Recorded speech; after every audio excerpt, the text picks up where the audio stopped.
Primeiramente quero agradecer aí pelo canal ter chegado aí a marca de mais de 100 inscritos, a todas as visualizações, a todo mundo que está assistindo, fazendo parte aí desse canal.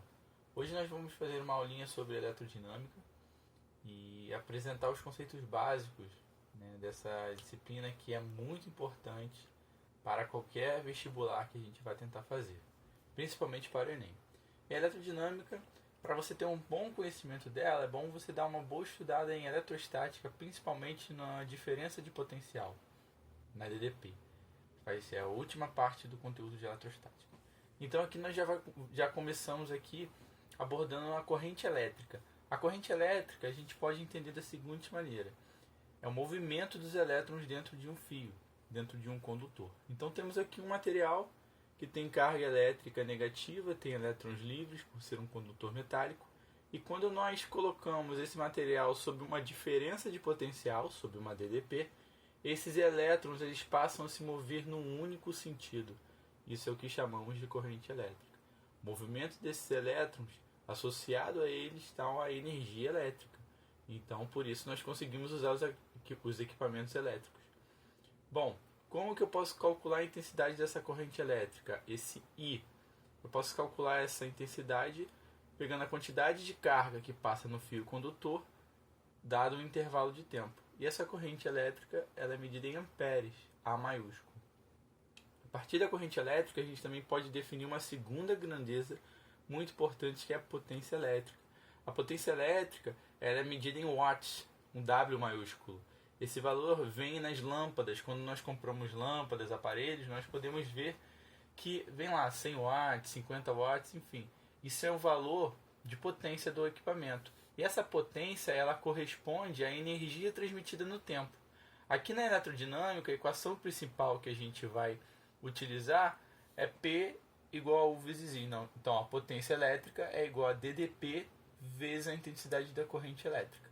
E a gente vai continuar, né, medindo essa potência em watts. A partir daí nós chegamos no circuito simples. O circuito simples ele tem três elementos básicos: uma bateria, o fio condutor e a resistência.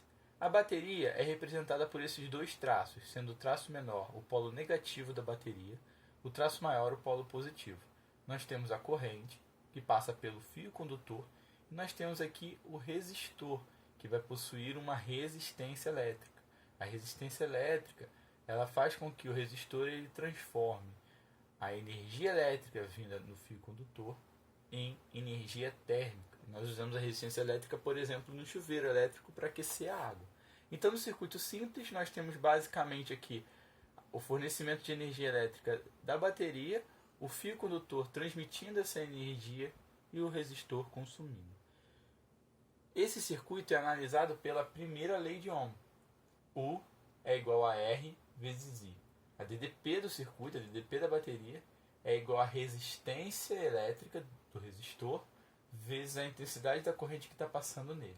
Então, essa lei de Ohm é muito importante, né, e cai aí em praticamente todas as questões, todos os vestibulares tem alguma questão onde você precisa aplicar a primeira lei de Ohm. Já a segunda lei de Ohm, ela vai caracterizar a resistência a partir das características do fio. Então nós temos aqui três elementos básicos: o tamanho do fio. Quanto maior o tamanho do fio, maior a resistência elétrica.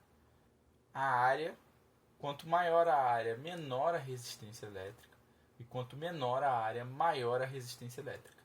E o Rho, que é a resistividade elétrica. Esse símbolozinho aqui que parece um P é uma letra grega chamada Rho. A resistividade elétrica está ligada ao tipo de material que você usa no fio.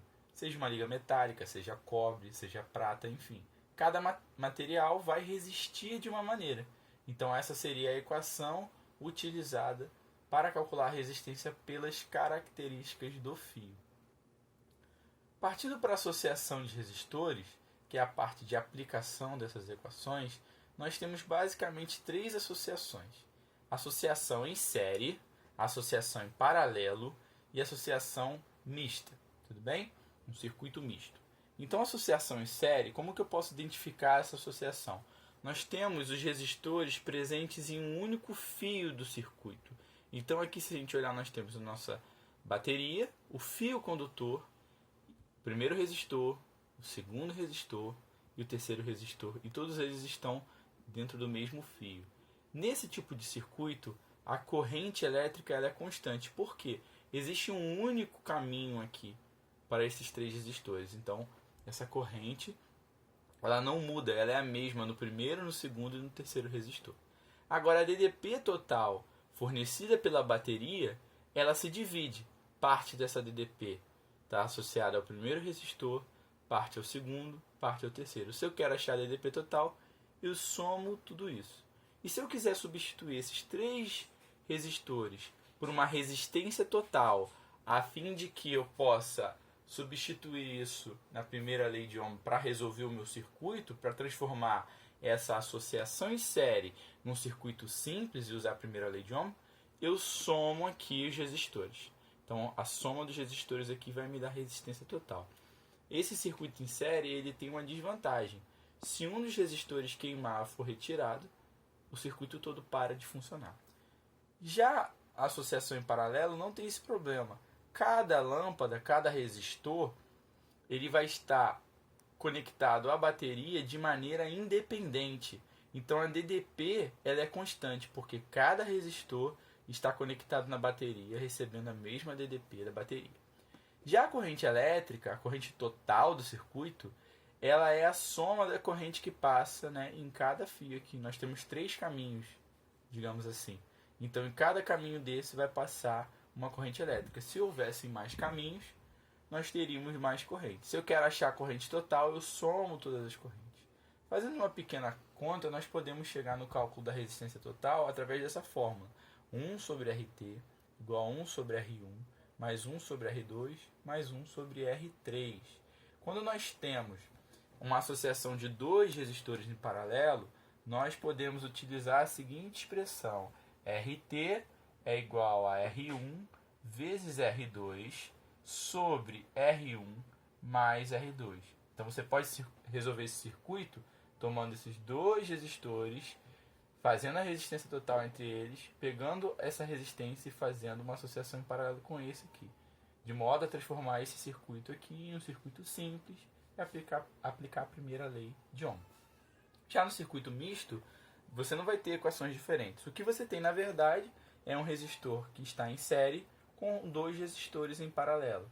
Ou você poderia ser o contrário, você ter 2 resistores em paralelo e 4 resistores em série, ou mais associações aqui dentro. O que interessa é, você vai resolvendo por partes. Resolve primeiro paralelo, esses 2 vão se transformar em um só, resolve a série, transforma no circuito simples e aplica a primeira lei de Ohm. Valeu, galera, não deixa de deixar o like aí, curtir o canal, se inscreve aí, por favor. Esse foi mais uma videoaula do canal Física Descrita. Eu sou o professor Daniel Macedo. Valeu!